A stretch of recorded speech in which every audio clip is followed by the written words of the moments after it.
You're listening to the Everyone But Us podcast, straight from the heart of London. Yo, what's up everyone, and welcome to the Everyone But Us podcast, brand new podcast out of the heartland of London. My name's Waymer, aka Big Dog. That was Lewis G. Yep. Aka Candyman. AKA Don Gino. Aka Black Knight. None of the racism, man. And we got one more.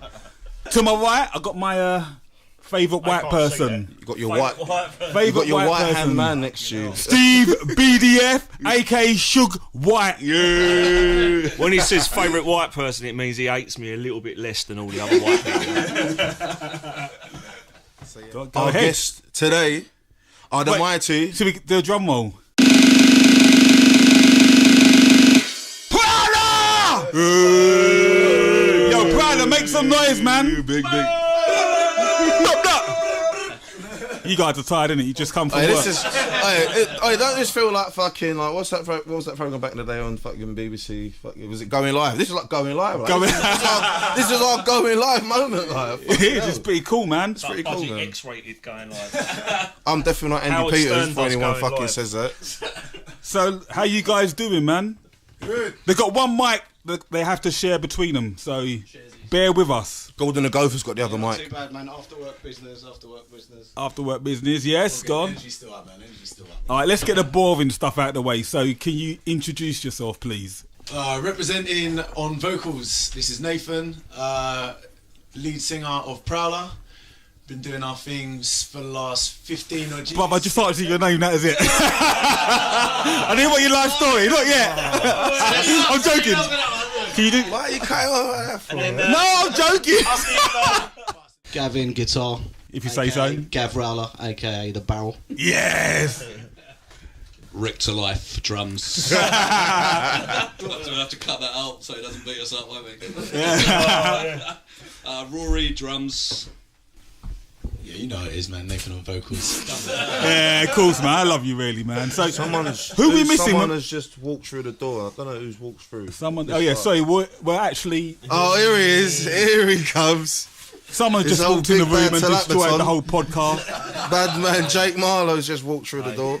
Big up, Jake. How you doing, Jake? All good, bro. All good. Is the beer good? Is the beer good? Is the cellar good? Everything bless. Oh, respect, man.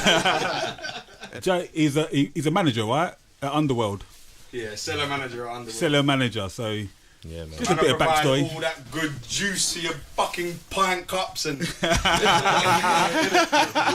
That's Straight. Everyone's doing their bit in London, and that's fucking real good and positive. So yeah, big up Jake, man. Safe Jake. Solid job. Anyway, man. Let's get back to it. Yeah, let's get back to it. Back to Prowler, man. So yeah, we're missing someone. Who are we missing, man? Louis.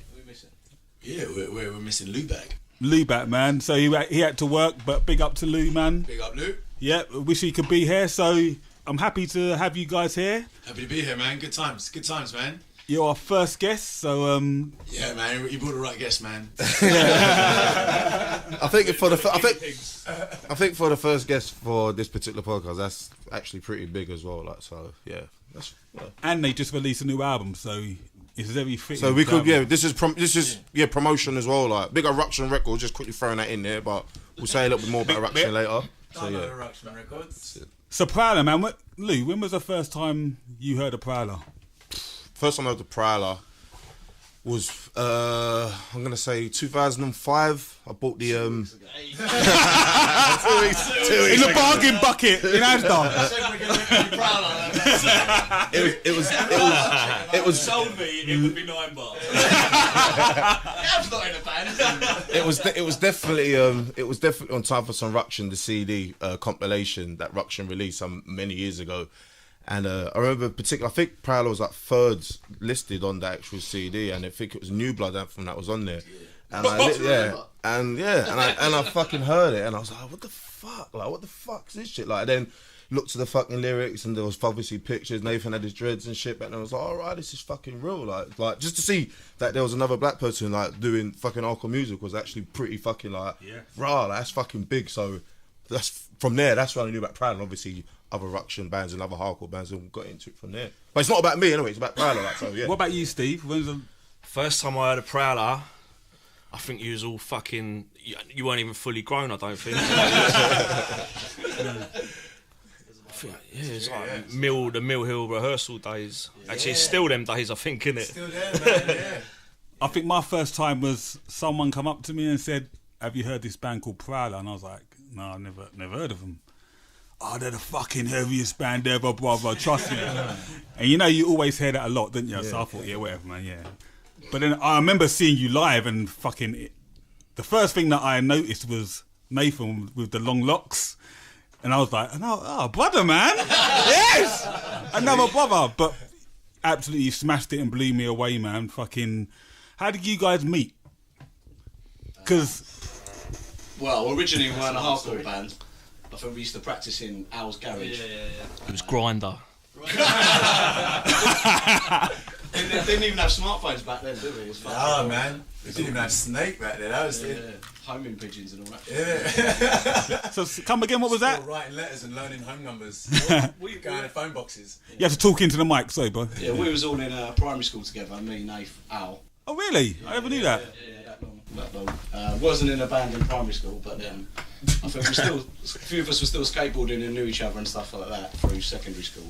And we started then practicing for a band. I don't know how the fuck we decided we want to be in a band. I think it's because I used to be a skateboarder and you didn't used to get any birds from being a skateboarder. Yeah, Like, back then. Well, you're not very good. If you was a skateboarder, One trick Gav. if you was anything alternative back then, you was a grunger, innit? Yeah, for real. You either wore jeans, trousers and loafers and got into clubs, or you were a fucking grunger. Like, how are we going to get the grunger crumpet? You know what I mean? We're going to have to start a band. So we're all in his garage doing fucking Californication covers. And Oh, shit. mate, I think we done that because a bird visited or something like Yeah. that. There's a selection of Grunger birds, and you had to play in Californication as a rite of passage. Yeah, because I was going to ask, like, About 3/4 of that. It's sort of like dying out like. Solo. no, but, like, I don't want to jump ahead too far. At what point did you pick up a guitar and what point did Alex, what point did you pick up a bass? Is that something you learnt in school? Or Yeah, Yeah. It was all. Yeah. My brother's always been into loads of heavy metals and stuff like that. I just always heard that stuff from years ago. Like, and he always played bass. I did guitar in secondary school. I was totally shit at it, if I'm honest. Fair enough, yeah. And then I picked up a bass and it turned out it was alright. So yeah. So did you get Gavin into like this type of music? I wouldn't say so. I think we were sort of grungers together, I guess, in that Yeah, respect. I liked it from skateboarding. You just liked it because I think your family like Iron Maiden and all that, didn't they? Yeah. So, Iron Maiden family, really. oh, that's dope, man. So Nathan, how, like, being a brother, how did you get into this type of music? Because me being a black person, like, obviously I grew up around soul. I used to be. I was thinking the same thing as well, Steve. Like, the same thing. No, but as a brother, like, how did you get into this music? Was it these two guys that influenced Yeah, you? man, I was a skateboarder with the rest of the grungers, man. Oh, so you was a grunger from day one? Yeah. It was a grunger. It was a mix it up because later.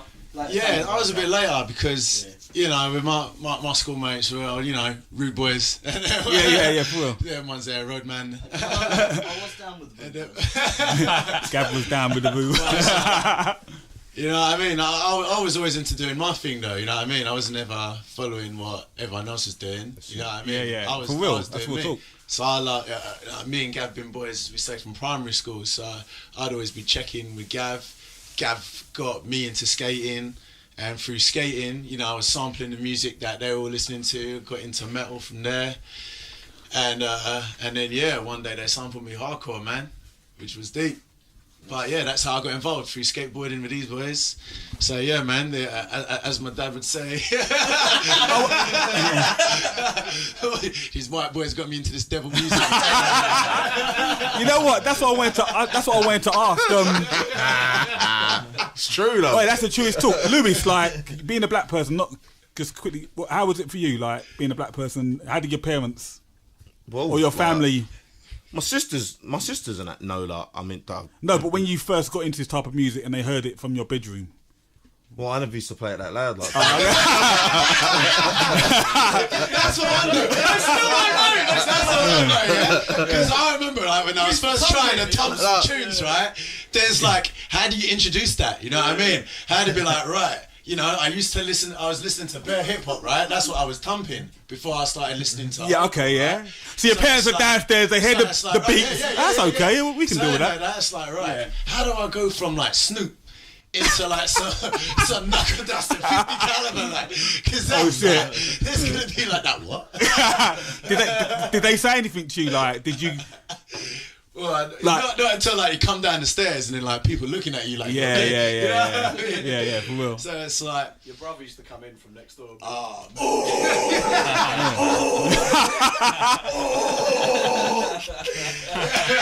Why is it that everyone that doesn't listen to this type of music thinks it's about killing someone or like every time that devil music or like? Every time. So you think you're singing about killing your parents? It's ignorance, though, isn't it? It's like anything. If we don't listen to some pop music or we see something, we're like, oh, it looks like fucking bubblegum bullshit, like, you know what I mean? It's like, so we hear something that's fucking alien to us, and then they hear something that's alien to them, like, but it's hard to explain what we actually do. How do you explain to someone you're in a hardcore band? Like, what's hardcore? What do you like? write about, man? So what do you do? Like, so it's like kind of like punk, but kind of like metal with a little bit of this, and that sort of fucking weird sort of take. Cool. But yeah, just quickly, I want to have just a quick message from one of our sponsors, Ruction Records. Poppy is in the house, right? We're using the house, mansions. So big up to Poppy and Ruction Records. Big up to Ruction, man. Much respect. You started the band. At what point did you decide you want to be a hardcore band? And Rory, he's sitting there nice and quietly. I'm going to get to you soon, bruv. Don't worry, I haven't forgotten you. Well, how we got into hardcore is, I think I need some older skateboarders in our school. Sorry to bang on about it, but you do love skateboarding, don't you? Can't do it anymore. The hips, and the knees. The knees are gone. The knees are gone. Release the Prowler skate tape. Yeah, you should. Yo, while we're talking, what was your best trick on the skateboard? Done a front side flip down a 4-stair once. Here you go, man. A front flip or anything like that. It's like... And what was your my best trick? A frontside 180 kickflip. My best trick on as a skateboard was fucking standing up for more than 1 second. What was your biggest stack? Mate, I never broke anything. Maybe I was a bit of a sly pussy. No, that big stack. I think the worst stacks are when you're just literally just going down the street and then a random stone just catches under your wheel. Yeah, you go, you fly. You just catapult. It's embarrassing, man. Because when you stack, if someone's driving past and you stack when it looks like you ain't even done nothing, like if you stack attempting a trick, that's jokes, right. Fair play. Yeah. But when you're just going down the street and then all of a sudden you're scared that noise. That's when you look like I'm ultra cheap. I think this time we're probably about 16, 17 now, and we're still playing. When was this? What year was this? We'll be like 2002 or something like that. Earlier than that. No, because your first release was 2002, I thought. So we did a split in 2000. you're older than you think, bro. I'm still telling people. Trying to knock them years off. So we was fucking young though, like maybe 15. But Yeah, we was doing these shit tunes, and we're going to like some metal gigs now. Start to go to metal gigs because you see this grunge and crumpet going there. You can see these birds going with the fucking baggy trousers and the little titty top. I'm not being Yeah. That's it.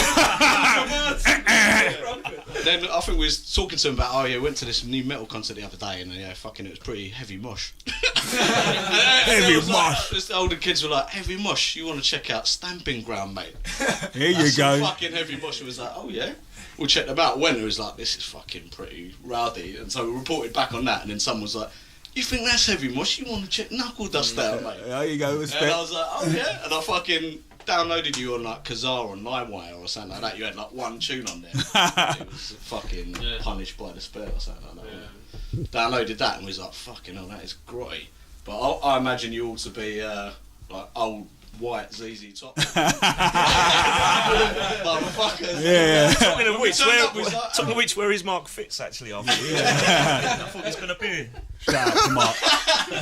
Oh yeah, I don't know. Yeah, he said he's going to be here. Well, to me personally, that's where hardcore really sank in with me. You know what I mean? You have that image of what you think it's going to be like in your head, and then you get there, And it's just like, you know, man's were rocking Reebok classics, gold chains. That's You know what I mean? I was like, this is my shit. Do you know what? This is my shit. It's funny you say that because I was having a conversation with Tom Barry from Cartel and Drop Set, and he said exactly the same thing. Like, he said he walked into a hardcore show and they said he heard the most grimiest music, but everyone was kind of dressed like different, and he goes, I just felt like it just felt right to me. Like Totally just like, this is it. This is it. Right. Yeah.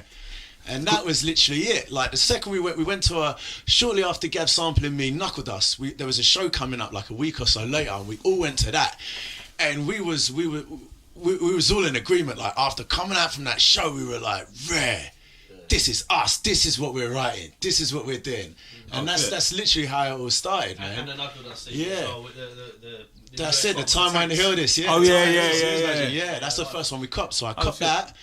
And we were all listening to that, and I swear we was all listening to that for time. After I'll never forget going to the first Knuckle Dust show, and you know, after being adapted to like grunge and mosh pits, you know, first thing I see, right, Billy Caliber, fucking cannonball is. Billy Caliber used to play drums in 50 Caliber. I just got to give some backstory for the people that don't know. And just literally take pods out, and I was like, raw.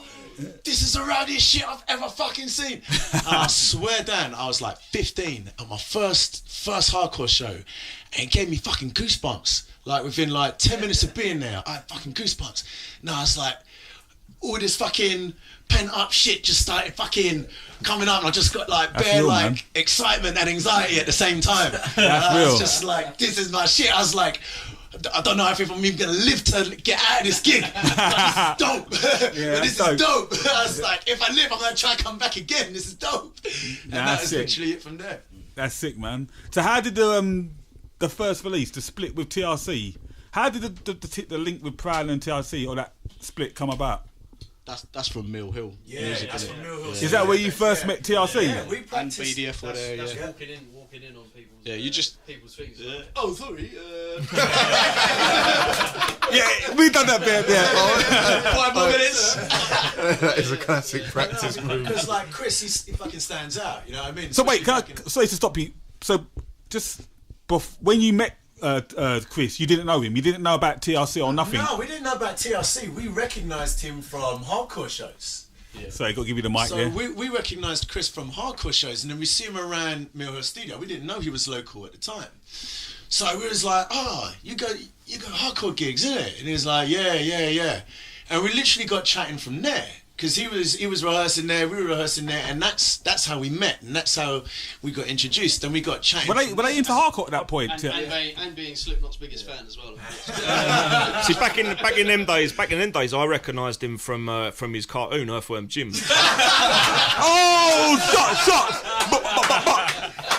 Yo, shots! Shit's just got deep, mate. Fucking Wow. Oh man! For those that know. Yeah, he was in Tenfold Truth at the time. A bit. It was, Oh, yeah. It was hardcore, maybe a bit more metalcore-y, Cry for Silence style. Cry for Silence. Yeah, that's fucking time ago. That. To be fair, we put on the show, didn't he? The first show, which is in the Swan in Tottenham that we played.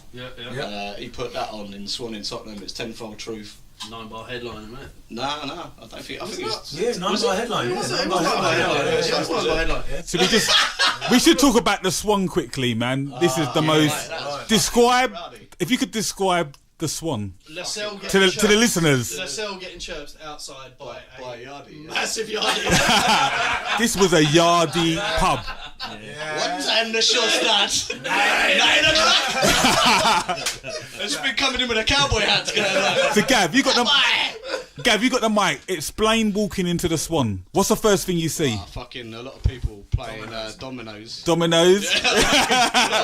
Pork pie hats. It sounds like a fucking episode of Desmond's or something. I just remember the first time I walked in there, right? It was just like one of them things where you walk into the fucking Wild West when you walk into the saloon and the fucking record goes and everyone's looking at you. I'm like, oh, is this the right place?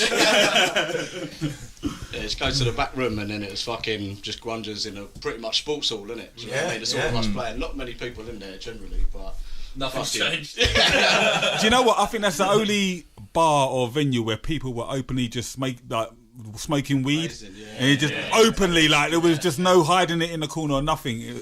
But they used to roll in. They used to have a few drinks and then roll into the back of the show. Look at it, like, what the doing? fuck are these? Like, Yeah. Fight in the air. You know what I mean? See all the flyers lying around for like bashment shows. Yeah. And then they got, you couldn't be more opposite to that. Do you know? I've got a wicked photo of like this geezer in a pork pie, full suit, pork pie hat and everything. What, from the Swan? From BDF. Yeah, it's from our set, and this geezer was fucking like just. He just bowled straight into the middle of the pit, and everyone was just like, "All right, oh well." And he was just fucking standing there, just giving it that, skanking like, away. There's no way you're taking one of them out, is it? Otherwise you are getting taken out. He was about 50. It was fucking brilliant. I heard that place. Did it get raided or it got shut down? Someone got shot or something. Someone got Do you know shot. what? Do you know what it is now? Like the actual building. Does anyone know what it is now? Yeah, I've driven past it. It's like some. man. Last time I drove past it was still a venue. Probably a Turkish restaurant now, isn't it? Like me personally, I've never been there, but I know going to shows at T Chances afterwards, and I've walked past it a few times with Poppy and other people, etc. But it was a Turkish restaurant for a while, but it's not a restaurant anymore now. Now it's a Domino's fucking pizza. Fucking hell, look, Mr. Google over there. I fucking walked past. I went to T Chances. It's around the corner from T Chances, like so. Yeah. Russian Records historical sites. That's it, man. That's it. They're all going, man. They're all the sites again. Across the road from the toll bar, you got that fucking relentless fucking job place. What the fuck's Anyway, all man. that, like, crazy. So you done the split with TRC, and then what point did Rory join? Let's get Rory in the conversation. Come on, bro. How you doing, bro? You good? I'm good, man. I'm good. You were just sitting there waiting for your turn, I'm innit? not part of the story yet, man. When did you? Fast forward. So this was No, a lot when did later. you This become part of the is- story? So this go on. is after 3.5, I think 2010, I think. I thought you'd been in the band longer than that. No. So after 3.5 with Lascelles and Ben were on that, and then they both left to join TRC. So me and Louis joined back then, so about 8 years ago.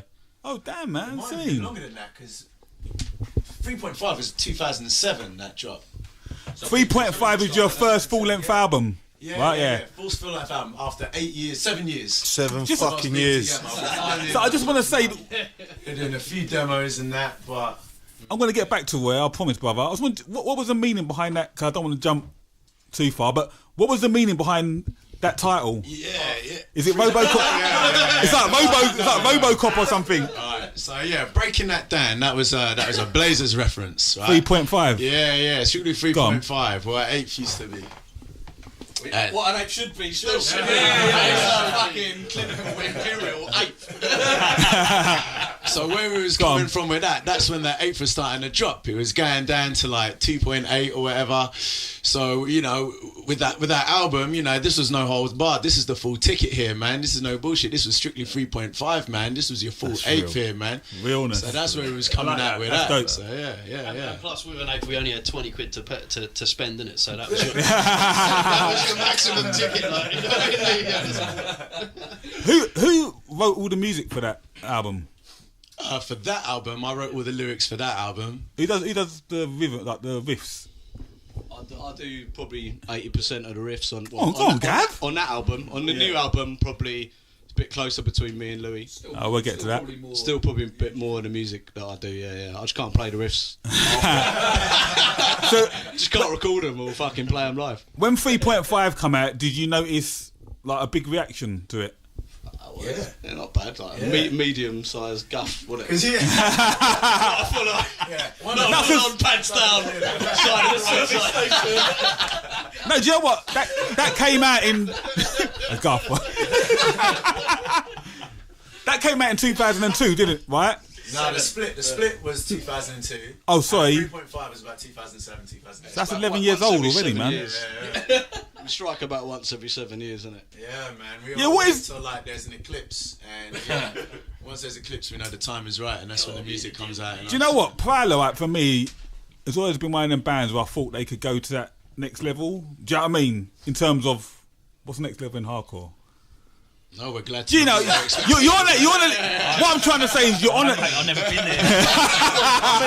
I mean, what do you mean, like constantly touring and fucking getting on the biggest shows and fucking doing like that? I tell you what I mean. In hardcore, you get tiers. Yeah. So let's say the Mad Balls and the Terror, or one tier.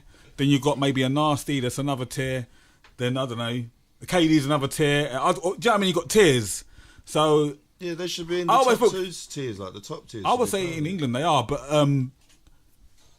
I always thought like you. Why do you take so long between releases? Like 8 years. Did it take you 8 years to write a riff? I think potentially we all like different things. You know what I mean? Like I went through a big phase of going drum and bass raves loads and fucking. This is real. I beat for years. But can't you do the both?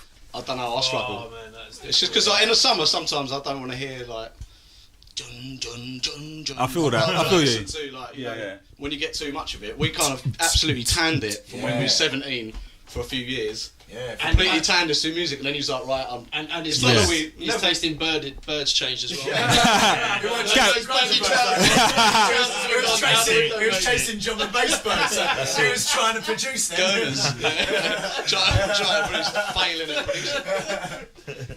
So what? Pulling the cyber goths. I think we all got different interests, so I think as well, you get some bands who like they form a band just to do a certain style or something like that, but we're just all mates who just make tunes. Yeah, I feel that, man. I can see that vibe. Like a concerted effort to I want to do a band in this vein, and you see them just make an album and they tan it for like 2 years, and then they don't actually all like each other, so they split up and they get really big. Yeah.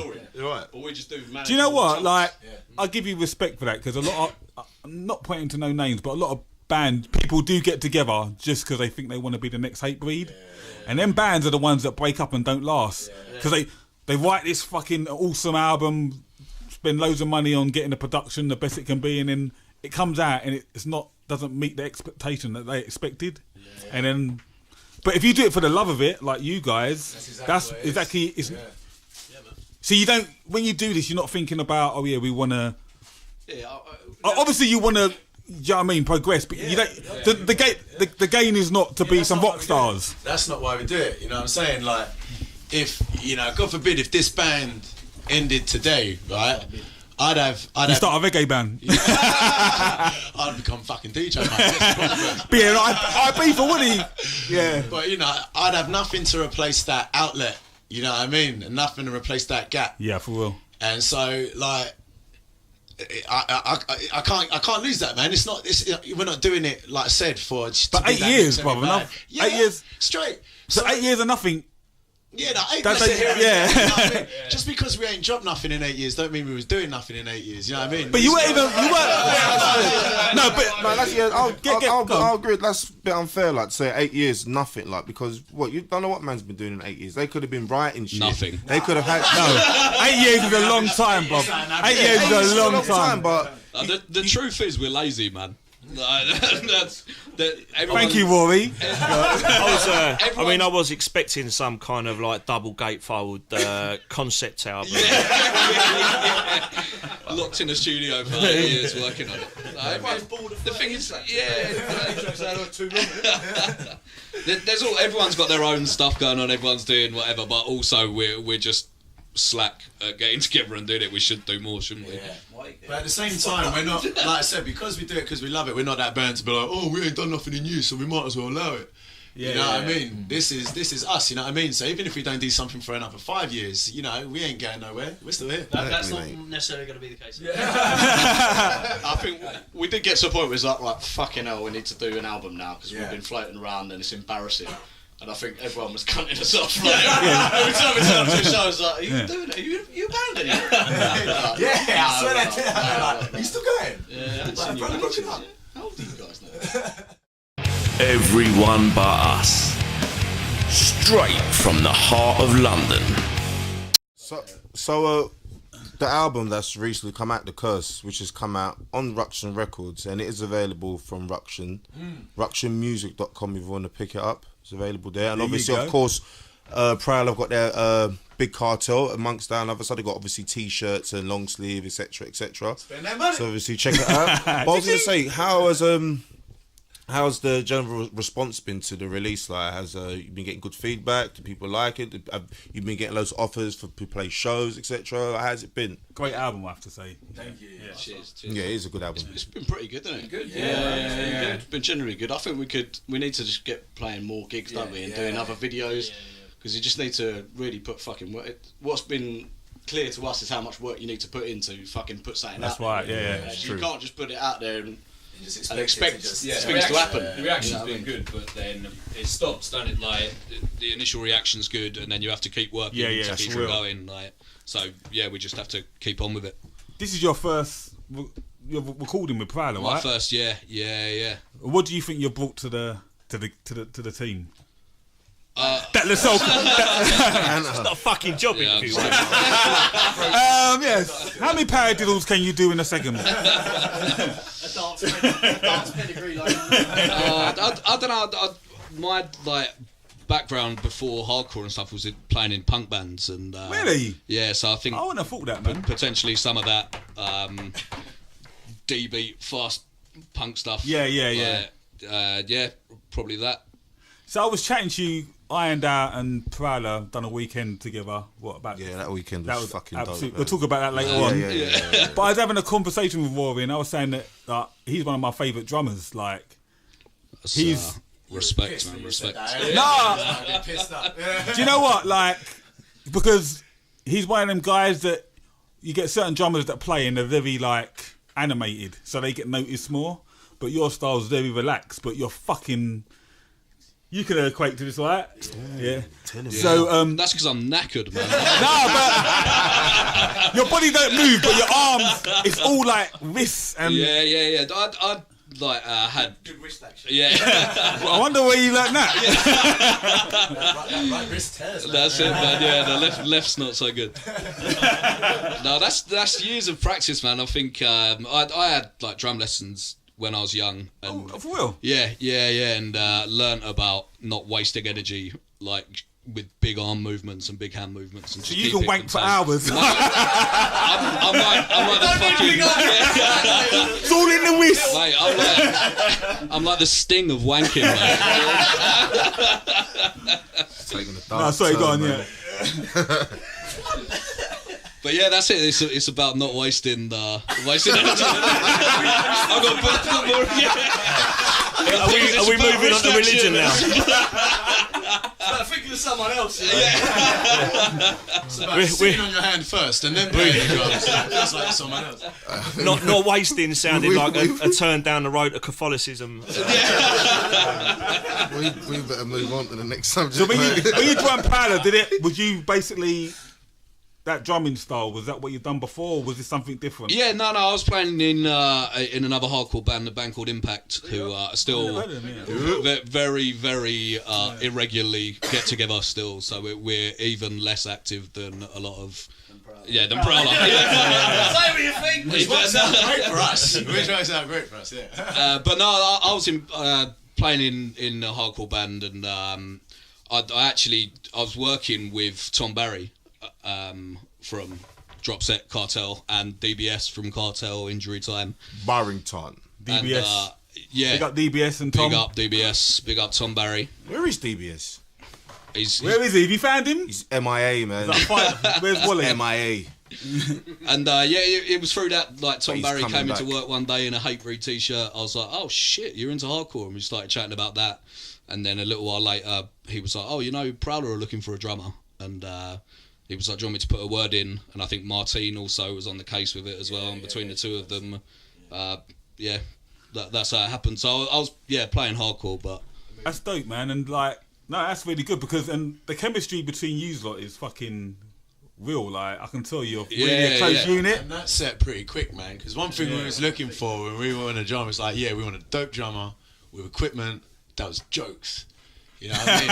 And he's Because jokes. You can't have it. You can't. How many pints can you drink as well? Like? Loads. Because you need someone that can get on with the boys, you know what I mean? And when I found out he was an Arsenal fan, that nearly upset me. But other than that, man, like after having him in for a practice, we didn't even, you know, we weren't even considering anyone else after that, man. Once he came in, yeah, man, he was just like, yeah. So you guys were quite lucky, really. Yeah, we were.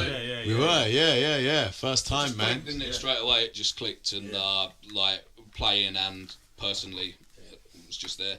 Yeah, because I think we hit a tour shortly after his first few practices, and that tour was just banging, man. It was pure bounce. It's like he'd been in the band from day one. Yeah. So, you know, I don't mean to feel deep, but it feels like we haven't even had earlier members before, man. It just feels like the band's never changed. Yeah. You know what I'm saying? Was that the tour with Cold Hard Truth? Yeah.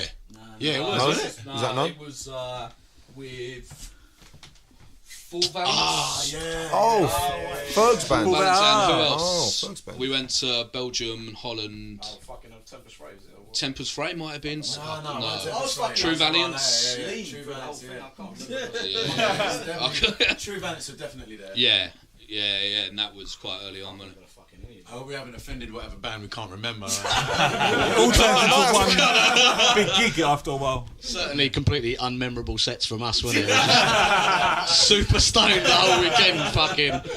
We've only just started to regulate not eating too much when we go Belgium, and because we used to go there, get stoned, eat way too much, and then be like trying to play just super fat and bloated, just being like, oh, I can't be arsed with this, man.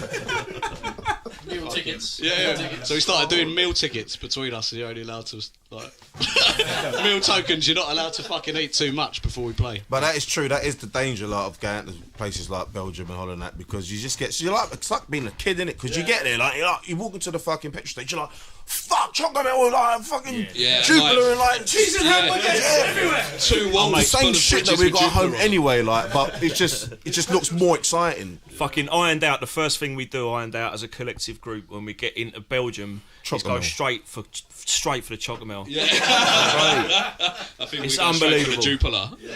Jupiler, man. And then It's our a children's problem then drink. is we're drinking 8 hours before our set, and we don't stop. Jupiter in the bottle though, because in the fucking can, it's just like bottle, filth, mate. Filth. Fucking Lou, what did he go for last time in a hypermarché? Fucking a bag of chorizo. You can't bring a fucking bag of chorizo in the van, can you? Van. We were in a car, weren't we? We were in a car in a car, and he was eating a bag of chorizo in the fucking stank. That's like Mark Crippler used to do that as well. Yeah. Mark Crippler, like when we went to fucking Finland, he bought this like elk baton. It was because they were selling it in the fucking airport. It was like reindeer baton, elk baton. It was like, yeah, I'm gonna get some of these, man, because he loves all that fucking jerky shit, innit? So yeah, Mark was just yamming on this fucking elk baton. Like, Cool, man. So the curse, man. The fucking artwork is amazing, man. Gav's got all the answers, isn't it? Yeah. Alex, you gonna say anything? Come on, man. This we outsourced to Indonesia on their art farms they must have with fucking super good black ink artists. I don't know, but we just found him on Instagram. There's quite a lot of, I don't know, there must be something going on out there where they. Yeah, it's like a collective. There's different. In Indonesia. Once you start following one or two of those Indonesian artists, there's fucking loads of them. That guy's called like kind of evil Cygnus Lab, yes. And there's loads of other ones who, once you start following one person on Insta, there's a fucking trail of more and more. And this guy just was one of the best ones. So is he into hardcore and the metal stuff? I think that because they're into dark stuff. They all draw dark shit. Do you know what I mean? So it's just I'm looking at a lot of metal artwork and that, don't they? Yeah. There are that whole crew. I think does artwork for a lot of metal bands. And I don't know if they're into it or whether they're just sick of that style or whatever. Yeah. But I'm looking at the artwork now, and the detail in it is incredible, man. Like fucking. It's properly insane, man. So, like, where did you record this? We recorded at Titan Studios with Steve Sears, so there you go, up man. near Watford. Yeah, Watford way. I saw the Instagram clips that you were putting up, like little 30-second. Yeah, just to let people know that it weren't lies, man. Yeah, you delivered, man. It's actually true. It's actually true. Did you feel under pressure with this release, like, because everyone's waiting for it?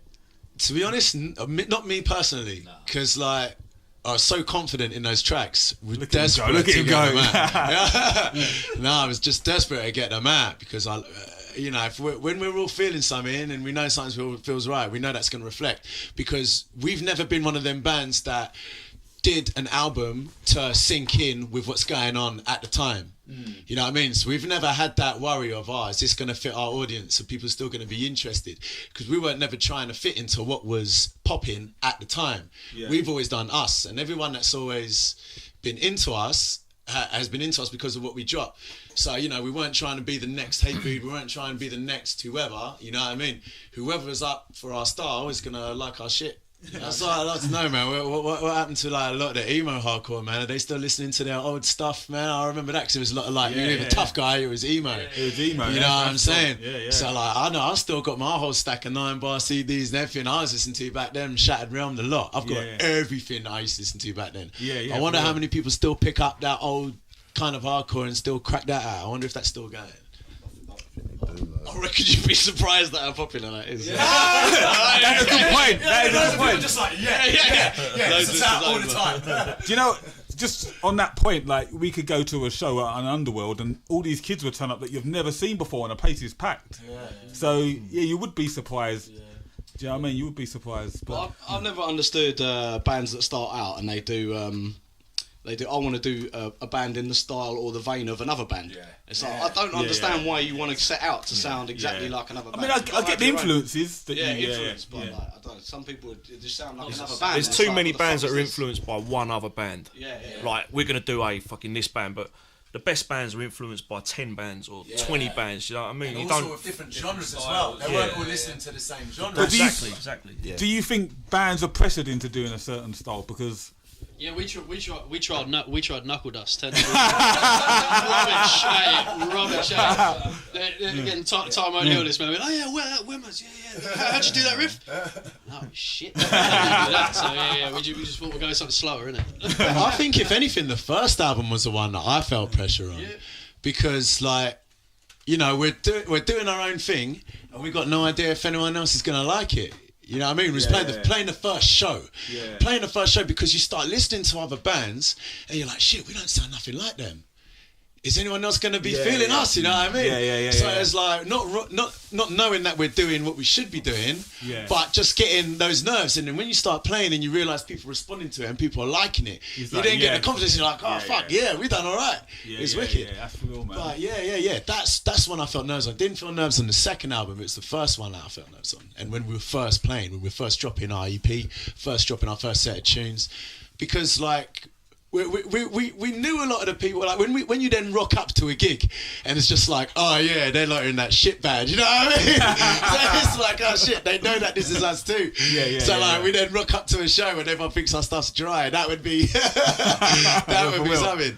But yeah, other than that, the Curse was confident in that one, man. The biggest pressure on the Curse was the fact that we'd written 12 songs that we weren't quite good enough to play. You know what? I was going to ask, what is different on this? Is this album, like, what's different on it? What musically did you do differently? Like, oh man, there's a lot of tech riffs for Gavin. I listened to And I don't know, it depends what your calibration of tech is.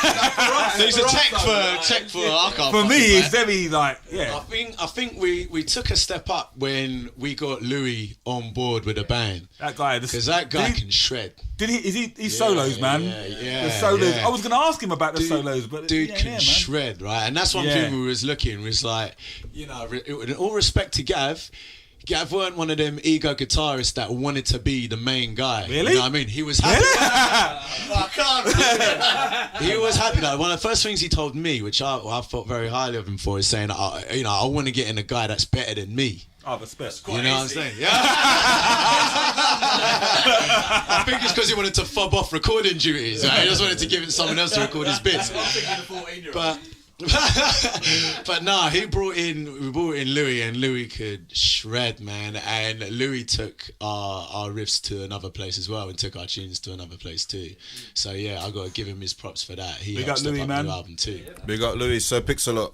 Yeah, he does a lot of the. He does a lot more of the riffs than on the last album. He's contributed quite a lot, and he's an old school death metal head. And with them solos as well, I've been there when he's fucking written them, and it is absolutely mental because it's off the fly. Yeah. It's just like, oh, do you reckon you've got a solo for this track? And he just does it on the spot. And it's like, you fucking joking me. Do you know what I mean? Where have you Do you know brought what? that from? As a guitarist, I fucking hate these cunts. But I think he put in so much time when he was younger that he doesn't really. I don't even know if he practices much now, but he still can. He's a bit autistic with it. He still completely nail it. But it's just mental that every time he's got 3 solos on the album, they're all pretty fucking good. I don't know, like solos, but they've got to be one of the best hardcore solos I've ever fucking heard, and he just does it off the fly. Just to close out, I want to talk just briefly about the video that you brought out. That was like some Metallica shit, wasn't it? We fucking. I want to know what Nathan was smoking for his eyes to. It was like a last minute. Yeah. Well, I got sent to get some because the tune's Devil Man. I got sent to get some. Well, I sent myself to get some contact lenses in some fucking moody shop in Soho. And last minute, I was like looking at all of them saying, "I'll get some cat's eyes." I was like, "Nah, not cat's eyes. I'll get some more white ones now." And I was like, "Glow in the dark, man." And I was ringing like it was just about to go. So I was ringing Rory and all that, saying, "What should I get, man? What should I get?" So he got some. Are they glow in the dark? The UV. Yeah. Because Frank, he's the director and producer. Frank Dizzle.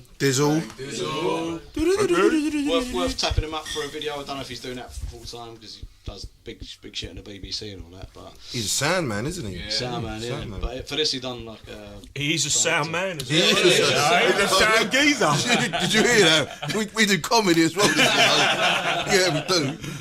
So he fucking sorted it out with us, and yeah, I don't know. We hired we found some moody studio out in East London, and it was like I think it's basically a squat, isn't it? Really? Yeah. I don't want to try and bait them up, but you can find it somewhere online. A very cheap, reasonably priced place to film a video. And then we fucking built a room within a room. Built a room within a room, and then smashed that fucking room up. Gotta say, wrapped it up. big up to Anton for the materials on that one. Oh, Budju. We got Budju bands on. People helped us out with that. What did we do? Like about 3 days. So we did a day on top of the tower block in Kennington.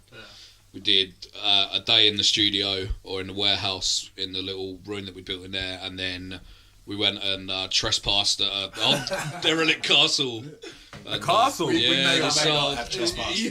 How the fuck did you find the castle, man? That was Frank as well. Frank sorted all the location stuff and the EBD yeah.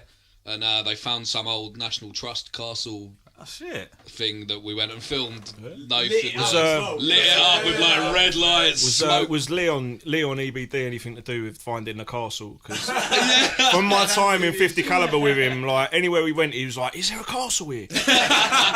Honestly, I've never known anyone so obsessed with castles. Frank's the same, man. Frank's been on tour with us before, and he wants to stop everywhere there's a brown road sign that's a National Trust castle or whatever. He's like, "Come on, man, we'll stop there. Yeah, Buckfast Abbey, things like that. But yeah, it was that's all Frank Dizzle, man. That's all his work.